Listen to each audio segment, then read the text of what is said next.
Hola a todos de nuevo. Se acaba de publicar recientemente una sentencia judicial que declara como falso autónomo a un repartidor de la empresa Deliveroo. Para poder clarificar y explicar qué es un falso autónomo, vamos a establecer con carácter general una clasificación que diferencia, por un lado, a los trabajadores por cuenta propia o autónomos y por otro lado, a los trabajadores por cuenta ajena, también conocidos como trabajadores asalariados o empleados. Los trabajadores por cuenta propia son aquellas personas físicas que realizan de forma personal, habitual y directa un trabajo a título lucrativo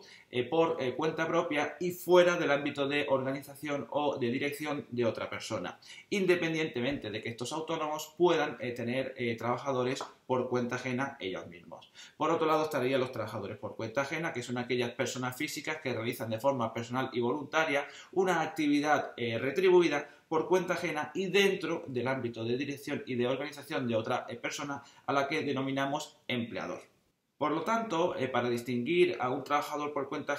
propia o autónomo y un trabajador por cuenta ajena o asalariado, son dos los rasgos fundamentales que tenemos que tener en consideración. Por un lado, el trabajo por cuenta propia en contra del trabajo por cuenta ajena y la independencia o autonomía en contra de la dependencia jerárquica. Bien, en el caso de esa distinción, el trabajador por cuenta propia es el que recibe el resultado, los frutos de su trabajo. Si, por ejemplo, un autónomo se dedica a la fabricación de muebles, los muebles que él vaya fabricando son de su propiedad. En el caso del trabajador por cuenta ajena, no son suyos, sino de su empresa.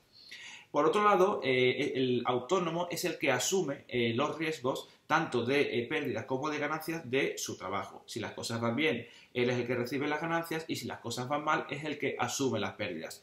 Cosa que no sucede en el caso de los trabajadores por cuenta ajena, que ellos no son los que tienen que asumir las pérdidas ni los que reciben directamente las ganancias, independientemente de que en algunos casos su salario pueda estar vinculado a los rendimientos de la empresa. Y por otro lado, el trabajador por cuenta propia es el que pone directamente los bienes o servicios en el mercado a disposición de sus clientes, mientras que el trabajador por cuenta ajena no lo hace él directamente, sino a través de su empresa.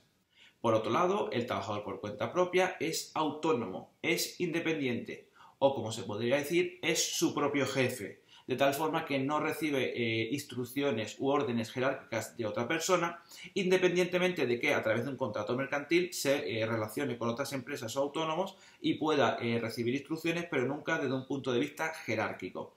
Por contraposición, el trabajador por cuenta ajena está bajo la dependencia de su empresario o de su empleador, de tal forma que éste tiene un poder de dirección, de organización y disciplinario sobre el trabajador. El Tribunal Supremo ha venido a determinar que para considerar que existe un trabajo por cuenta propia, independiente o autónomo, o existe un trabajo por cuenta ajena y dependiente, hay que estar a los indicios del desempeño real de la actividad en cada caso en concreto. De tal forma que ha considerado como indicios de la existencia de un trabajador por cuenta ajena o, por lo tanto, de una relación laboral, los siguientes. Es un trabajador por cuenta ajena si tiene una retribución o un salario garantizado, normalmente fijado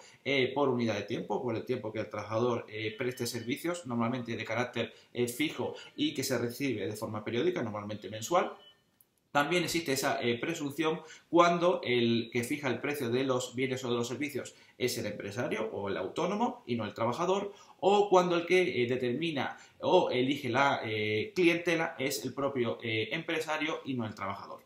También se considera que existen indicios de que existe una relación laboral cuando es el empresario el que determina el lugar o el centro de trabajo donde tiene que prestar servicio al trabajador, es el empresario el que determina cuál es el horario, incluso puede modificar el horario de su trabajador, es el empresario el que controla la actividad del trabajador, puede controlar si se hace con la calidad suficiente, si existe retraso, incluso penalizarlo. También es fundamental para considerar que existe una relación laboral el propietario de los medios de producción. Es el empresario, el propietario o el titular de las instalaciones, de las herramientas, de los vehículos, etc.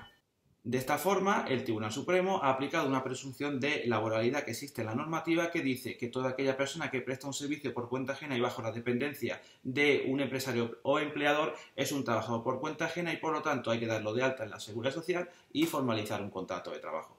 porque entonces en algunos casos las empresas obligan a los trabajadores a darse de alta como autónomos cuando en realidad son trabajadores por cuenta ajena. Bien, por el lado del empresario, evidentemente supone una situación en la que tiene todos los derechos de empresario, ya que tiene un trabajador que trabaja para él dentro del ciclo productivo, sin tener que asumir las obligaciones que conlleva ello. Por lo tanto, no tendría que pagarle un salario garantizado, no tendría que cotizar por el trabajador, no le daría vacaciones, descansos, etcétera, y además no tendría que aplicar la normativa de prevención de riesgos laborales. La situación sería, aparte de legal, muy injusta para el trabajador porque mantendría las obligaciones que tiene como trabajador para su empleador, pero no gozaría ninguno de los derechos a los que acabamos de hacer mención. No tendría un salario garantizado, el empresario no cotizaría por él, no tendría vacaciones, descanso, ni se le aplicaría la normativa de prevención de riesgos laborales.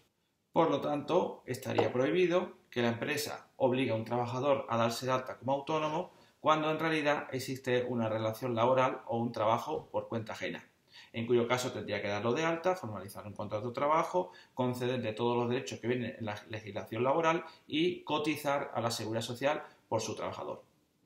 Os doy de nuevo las gracias por haber seguido mi nuevo vídeo. Os animo a que os suscribáis a mi canal Tus Derechos Laborales en caso de que os guste y os recuerdo que solo el trabajo digno dignifica.